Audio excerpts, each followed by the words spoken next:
최저임금 인상을 두고 이런 얘기를 하셨습니다. 그렇군요. 그러니까 소득 주도 성장 정책 기조를 강화해 나가겠다는 뜻을 밝히면서 네. 최저임금 인상을 둘러싼 논란이 있지만 긍정적인 효과 90% 이상이다 이렇게 얘기를 했는데요. 네. 부작용 얘기도 했습니다. 그러니까 기대소득이 줄어드는 것에 대한 부작용 얘기도 일부 하긴 했지만 네. 결국 최저임금 인상을 하는 것은 네. 고용근로자의 근로소득 증가와 격차 완화를 하는데 네. 도움이 긍정적인 효과를 발휘할 것이다 이렇게 이제 문재인 대통령 얘기가 했습니다. 그렇군요.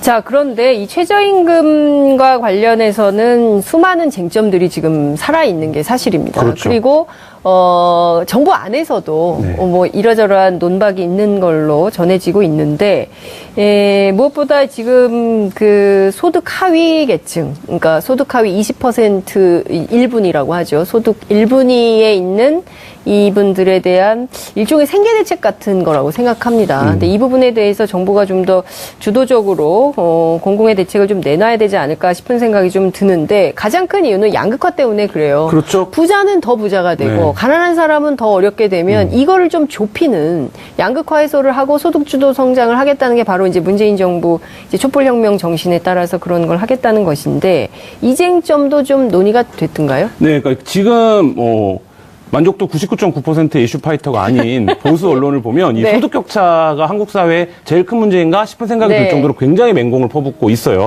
왜냐하면 2018년 1분기 네, 네. 가계동향 조사 결과가 이제 쟁점인데요. 네. 상위 20%의 가계 소득은 지난해 같은 기간에 비해서 9.3% 상승을 했습니다. 네. 반면에 이제 하위 20%는 8% 하락을 한 건데요. 이게 지금 말씀하신 것처럼 소득 격차를 줄이고 네. 계층 간 세대 간의 어떤 격차를 줄이겠다라고 하는 문재인 정부가 네. 결과적으로 경제 정책에 실패하는 것이 아니냐. 뭐 이런 이제 비판이 되고 있는 거죠. 아, 그래요? 그러니까 오히려 문재인 정부 들어와서 소득 격차가 증가했다. 네. 이거는 소득 분배 개선을 내세웠던 정부 정책과 반대의 결과가 나온 거고 네. 이것은 그 최저임금 인상이 원인이다. 뭐 이런 좀 이건 약간 논리적 비약이긴 한데요. 그러네요. 예, 이런 부분들까지 주장이 가고 있고 네. 이 과정에서 이제 김동연 부총리가 경제부총리가 문재인 정부의 기조와는 조금 다른 주장을 하면서 네. 그러니까 최저임금 인상을 둘러싸고 약간 보수 언론의 입장에도 조금 동조를 하는 듯한 이런 발언을 하면서 그 속도 조절이 좀 필요하다라는 취지. 그리고 최근 이제 합의된 국회 한노회에서 합의된 그 최저임금 인상안에 산입된 그 여러 가지 그 다른 그러니까 임금 네. 외에 상여금이라든지 여러 가지 다른 문제들까지 겹치면서 네. 굉장히 좀 지금 이 부분이 삐걱대고 있는 것은 사실입니다. 네, 정말 재밌는 게요. 말씀하신 대로 보수 언론이나 경제지들 있지 않습니까? 이런 데들은 거의 그 힘내라 김동연 네. 그런 기사가 굉장히 많아요. 그 기재부에게 힘을 실어줘야 된다. 문재인 정부의 예. 강요를 이렇게 예. 응원하는 건 굉장히 오랜만에. 심지어 예. 제가 이런 워딩도 봤습니다. 기사 중에 어떤 분이 칼럼을 썼는데요. 청와대 어르신들이 이제는 기재부 얘기를 좀 들어야 된다. 여기서 얘기한 청와대 어르신 누굽니까?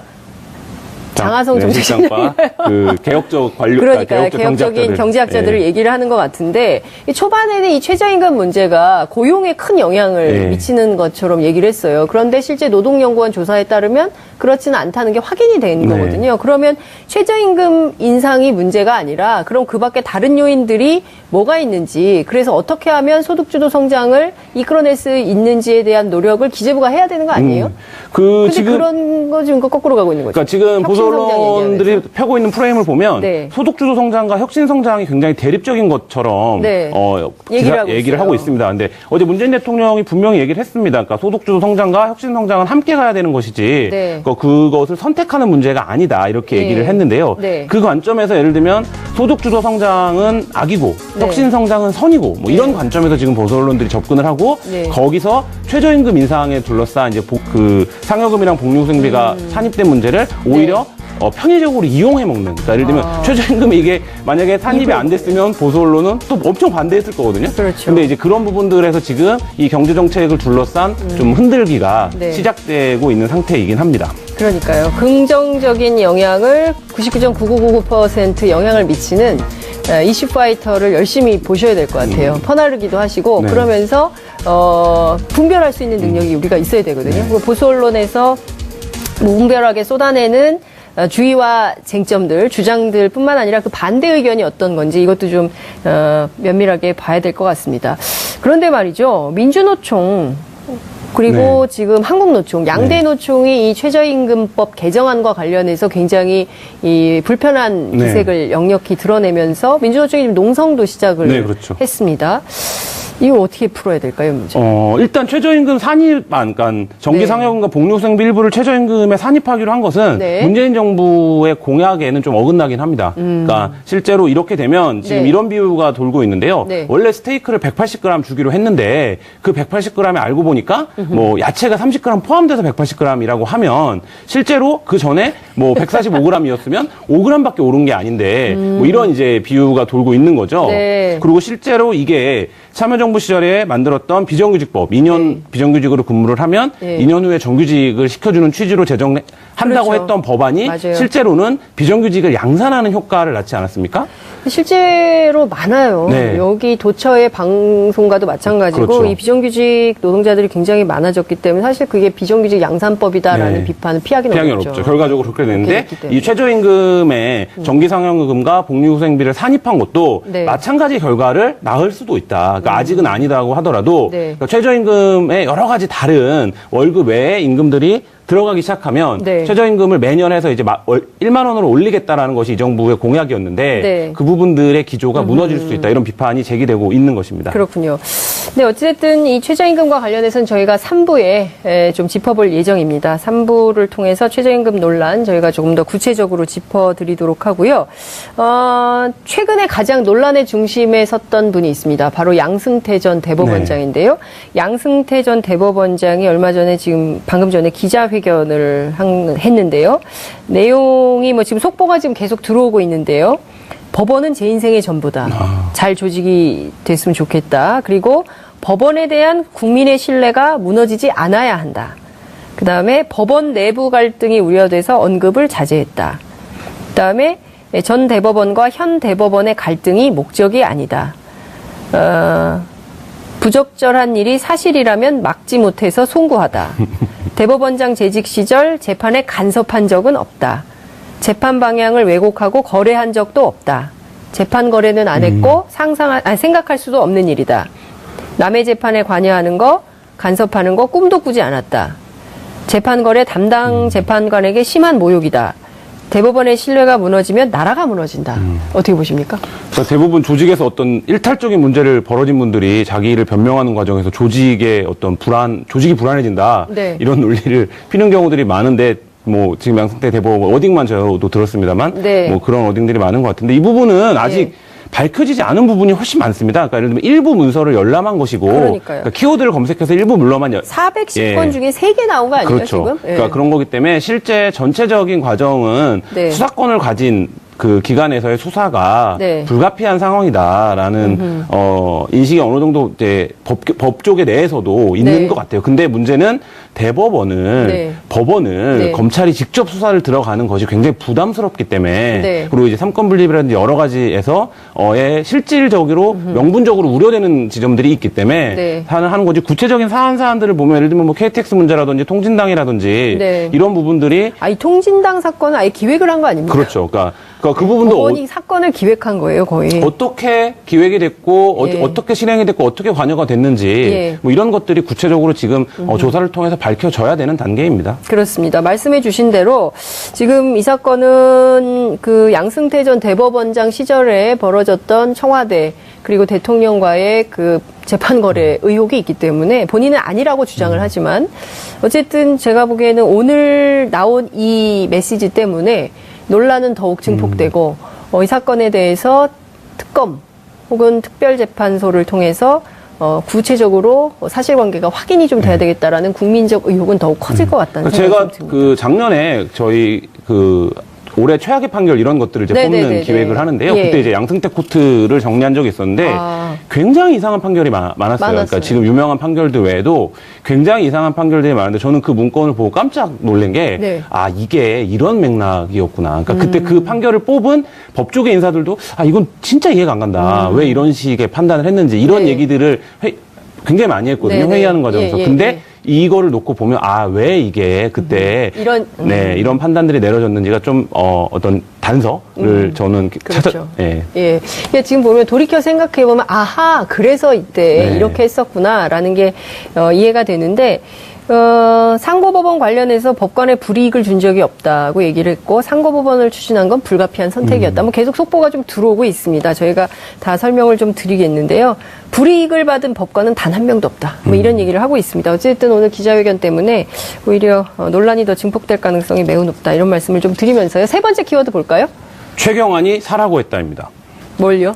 최경환 이 누구 전 지식경제부 장관이었죠. 산업자원부. 네. 빚내서 집 사라고 이렇게 집 산 그렇죠. 사람들 이따 어떡합니까? 이거 큰일 났습니다 이거. 감옥에 계시긴 한데요. 지금 감옥에 있죠? 네네. 뭘로 감옥에 갔죠? 제가 지금 정확하게 혐의 이름이 기억이 안 나는데. 특활비로 갔죠. 국정원 특활비로 갔는데 또 딴 게 나왔군요. 이분은 사실 핵심적으로 받았던 혐의는 자원외교 관련된 혐의입니다. 맞습니다. 그러니까 자원외교 관련해서 이분의 이름이 끊임없이 등장을 하는데요. 산업자원부 내부 문서가 공개가 됐는데 하베스트 얘기는 많이 들어보셨을 거예요. 석유공사에서 4조 5천억 원을 투자하고 무려 지금까지 누적 적자가 4조입니다. 그러니까 이 하나의 프로젝트로 8조 5천억 원을 석유공사가 날려먹은 건데요. 이 사업을 최경환 당시 지식경제부 장관이 직접 사라고 했고 이 내용을 VIP에 보고한 정황이 드러난 산업자원부 내부 문서가 공개가 됐습니다. 여기서 얘기하는 VIP는 이명박 전 대통령을 얘기하는 건가요? 그렇죠. BH라는 문구가 들어있는 걸로 봐서요. 그리고 업무 보고 시 VIP께서 대형화 필요성을 언급했다. 이런 의문들 많이 갖고 계세요. 석유공사, 가스공사, 광물자원공사가 왜 이명박 정부 초기에 그렇게 돈을 많이 날려먹었는가. 얘가 핵심적으로 날려먹었는가. 이건 뭐 날려먹었다고 표현할 수밖에 없는 금액들인데요. 날렸는가. 방송에 부적합 용어 쓰시는 말이에요. 날렸는가.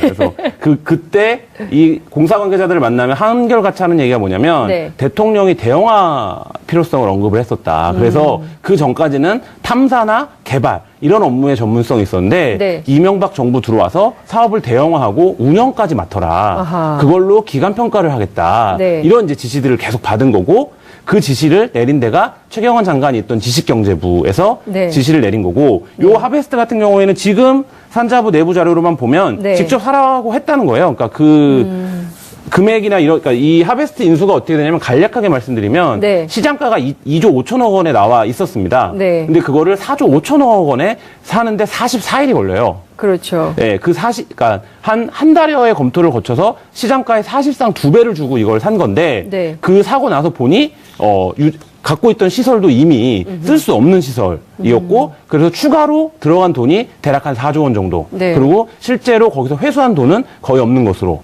지금 이렇게 이제 정리가 된 사업이죠. 그렇군요. 지금 보면 사실 이 사건으로 당시에 강용환 사장인가요? 이분이 조사도 받고 강용환 사장이 구속도 됐었나요? 재판을 받았고 재판도 받고 구속이 됐었죠. 그런데 실제로 보면 이 사장 단위에서 책임질 일이 아니라 최경환 당시 경제부총리 그리고 또 이명박 대통령 그리고 또 한 분 계시잖아요. 이상득 의원이 바로 형님이죠. SD라고 하는데 그러면 사실상 이 최경환 부총리도 아니고 그러면 VIP면 사실상 당시 이명박 정부의 핵심, 이명박 대통령의 지시로 이 내용이 추진됐을 가능성이 매우 높다는 것인데 그렇다면 책임도 조사도 좀 받아야 되지 않겠습니까? 이 자원외교에 대한 수사가 시작이 되면 지금 전혀 안 돼 있죠. 최경환 장관 같은 경우에는 실무를 책임지는 실무 책임자 정도로 보는 편이 맞을 거고요. 왜냐하면 당시에 이명박 대통령이 인수위 시절부터 자원외교와 관련된 굉장한 의지를 피력을 했었습니다. 그래서 첫 방문지나 이런 것들도 굉장히 자원외교에 맞춰서 세팅이 됐었고요. 이명박 대통령이 퇴임하고 가장 먼저 간 데가 어딘지 아세요? 어딘가요? 우즈베키스탄이에요. 거기 우라늄 개발을 했었던 데인데, 그럴 정도로, 이 자원외교와 이명박 대통령의 해외 순방은 빼놓을 수가 없을 정도로 밀접한 연관이 있고, 이상득 의원 같은 경우도 이제 국내 정치에 관여하지 않겠다라고 선언을 한 이후에 전세기를 띄우고 기자단 수십 명과 재벌 총수들을 데리고 자원외교 순방, 그리고 이제 그거를 뒷받침했던 게 당시 왕차관이라고 불렸던 박용준 차관. 이렇게가 이제 역할 분담을 해서 이 자원외교 전에 뛰어들었는데 제가 이제 요 관련된 취재를 하다 보니까 이상득 의원이 볼리비아를 네. 2개월, 그러니까 8개월 사이에 6번 와. 가량, 그러니까 남미 지역을 방문을. 네. 근데 남미 지역에 비행기 타고 가기 굉장히 어렵잖아요. 네. 근데 거기를 그렇게 이제 고령이신 분이 계속 이제 방문을 하면서 사업을 압박을 하고 뭐 이런 것들이 네. 직접 관여하지 않으면 이 사업에 네. 있을 수 없는 행보들을 좀 벌였고, 당시에 네. 남미 쪽에서 사업을 추진했던 한 공사 같은 경우엔 네. 실사단을 보냈을 때 이미 자기네가 투자할 프로젝트가 예. 사업성이 없다는 걸 알았습니다. 어. 그래서 그걸 내부에 보고를 했지만 네. 최경환 장관이 푸시를 압력을 넣어서 네. 그냥 추진을 해라 이렇게 해서 그 사업을 추진한 사업도 있을 정도로 당시에 그 공사들이 물론 엄청난 전문학적인 투자 손실을 입고 네. 판단을 했던 책임도 져야겠지만 공사들을 누가 그렇게 네. 그 사지로 내몰았는가에 대한 규명도 반드시 지금 필요한 상황입니다. 그렇군요. 근데 지금 보면요, 이 사자방 있지 않습니까? 네. 4대강, 자원외교, 방산비리. 이거는 시작도 못하고 네. 손도 못 댔어요. 개인 비리가 너무 커가지고. 근데 이건 개인 비리는 개인 비리지만 이건 사실상 국가 재정을 축낸 심각한 범죄 행위 아니겠습니까? 아, 근데 왜 이렇게 땀을 흘리지? 굉장히 덥네요. 저는 하나도 안 더운데. 그러네요. 예, 김원 기자가 네. 너무 땀을 열이 흘려가지고 많은 제가 것 너무 같습니다. 네. 죄송한 정도로 땀을 아닙니다. 흘리는. 네. 이 자리에 앉으면 땀이 나나 봐요. 네, 조명 때문에 그런 것 같아요. 네. 예. 근데 이 사자방과 관련해서 하나도 지금 수사도 조사도 시작도 안 하고 있어서 네. 이거 좀 이제 착수를 해야 되지 않을까. 이 정도의 내용이 드러났으면 말이죠. 문재인 그럼 대통령이 최경환 그 장관이 지금 감옥에 있지만 네. 이거 소환 조사 검찰이 해야 되는 거 아닙니까? 이 그렇죠. 사건과 관련해서. 뭐 지금 뭐 감옥에 있으니까 구인하기는 뭐 어렵지 네, 않을 쉽죠. 테니까. 예. 예. 그 문재인 대통령이 한 달여 전쯤에 그 얘기를 하셨죠. 그 해외 네. 은닉 자산을 반드시 부정적으로 그렇습니다. 한 것은 네. 반드시 환수하겠다. 네. 그래서 이제 그때도 그 발언의 진위가 뭐냐 이런 그 설왕설래들이 이거 좀 얘기한 거 아니에요? 있었는데 네. 뭐 그렇게 해석하는 축도 아, 있었고요. 네. 뭐 한데 어쨌든 지금 결국 관심은 그거 아니겠습니까? 이렇게 수십조 원이 투자가 됐는데 사실상 다 금액들을 회수를 못했다면 네. 그리고 이제 그것이 누군가가 인마이 포켓을 했거나 아니면 블랙머니로 조성한 것이 아니겠는가. 아. 이 부분에 대한 관심일 텐데요. MB의 블랙머니 의혹. 예, 그 이렇게 하는 의혹이 겁니까? 있는 것이죠. 아. 근데 그 부분에 대해서 구체적인 실체를 아직 예. 못 밝혀내고 있는 거죠. 예. 근데 이제 이렇게들 얘기를 해요, 기관들은. 예. 무슨 소리냐. 박근혜 정부 때 수사도 받고 감사원이 감사하다고 다 했는데 그렇죠. 그때 안 나왔던 거다. 근데 이거를 그래서 또 수사하는 거는 정권이 교체돼서 보복하는 거다. 정치 보복이다. 예, 이런 이제 아. 부담이 있는 거예요. 왜냐하면 네. 검찰이랑 감사원이 한 번 다 들여다 봤었기 때문에. 네. 근데 이제 그때는 어쨌든 연결선상에 있었던 것이고,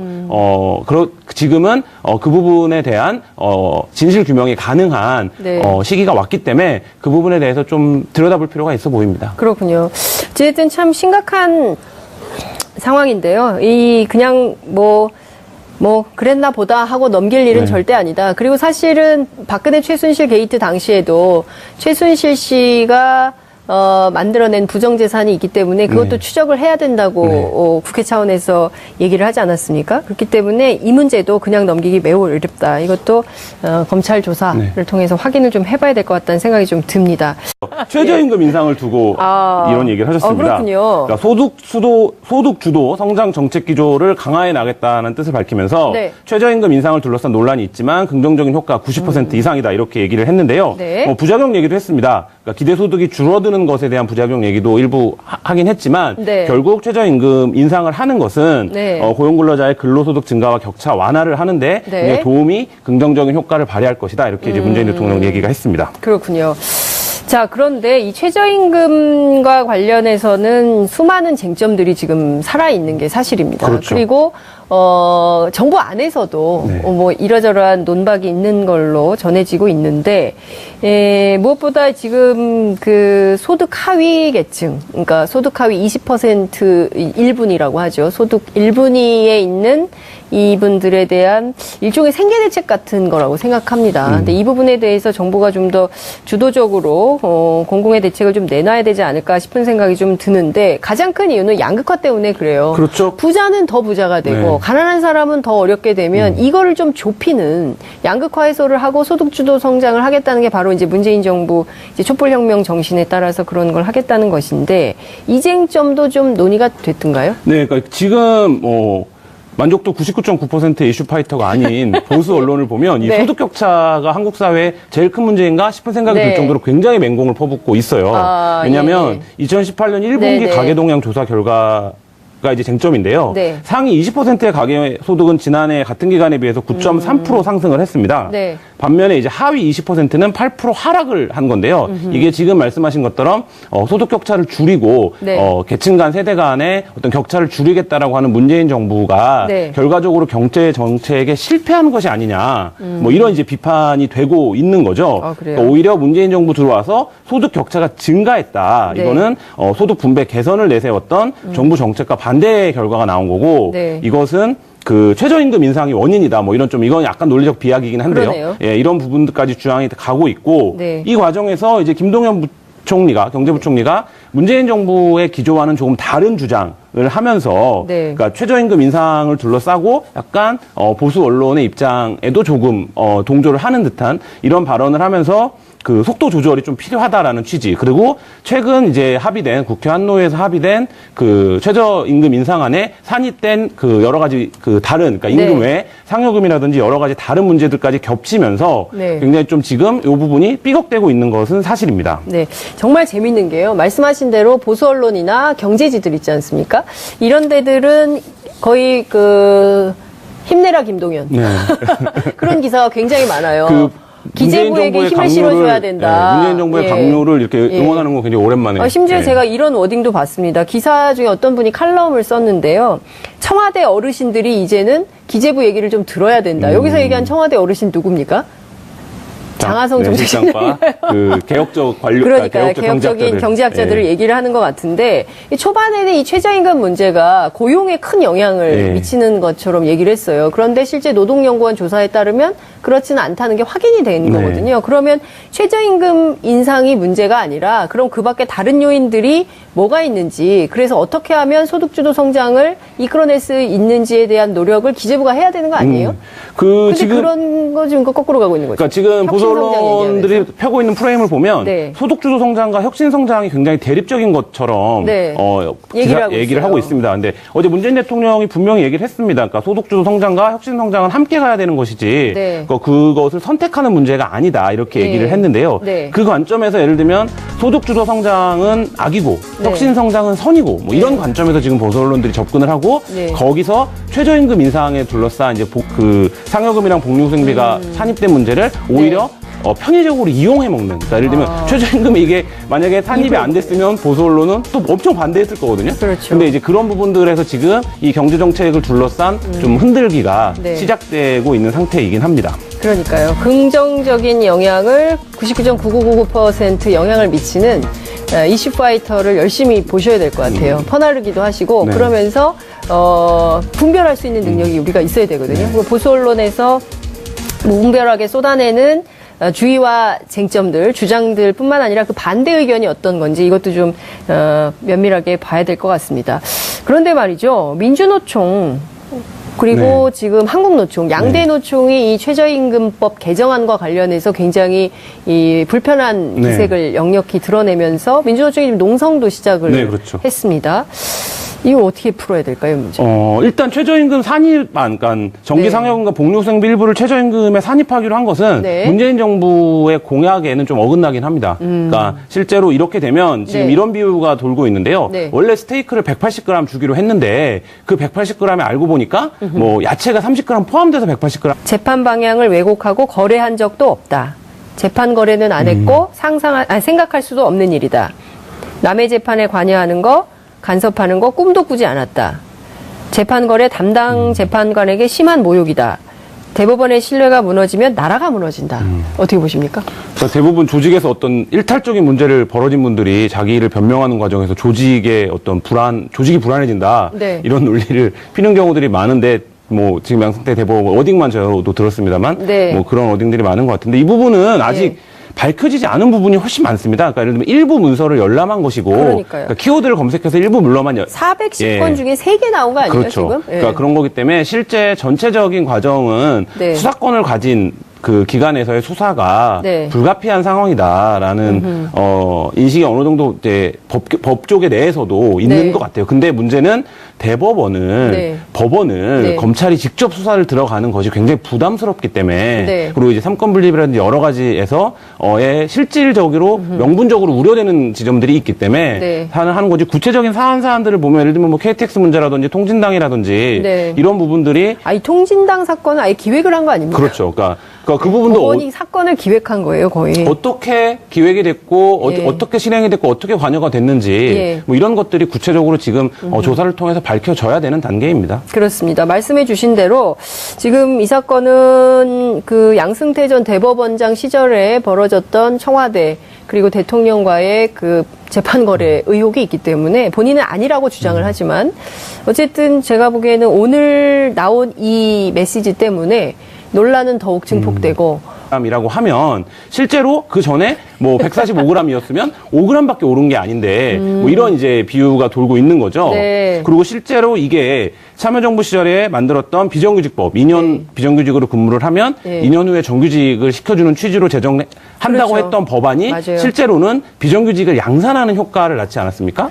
실제로 많아요. 네. 여기 도처의 방송과도 마찬가지고 그렇죠. 이 비정규직 노동자들이 굉장히 많아졌기 때문에 사실 그게 비정규직 양산법이다라는 네. 비판을 피하기는 피하기 어렵죠. 어렵죠. 결과적으로 그렇게 되는데 됐기 때문에. 이 최저임금의 정기상여금과 복리후생비를 산입한 것도 네. 마찬가지 결과를 낳을 수도 있다. 그러니까 아직은 아니다고 하더라도 네. 그러니까 최저임금의 여러 가지 다른 월급 외의 임금들이 들어가기 시작하면 네. 최저임금을 매년 해서 이제 1만 원으로 올리겠다라는 것이 이 정부의 공약이었는데 네. 그 부분들의 기조가 무너질 수 있다. 이런 비판이 제기되고 있는 것입니다. 그렇군요.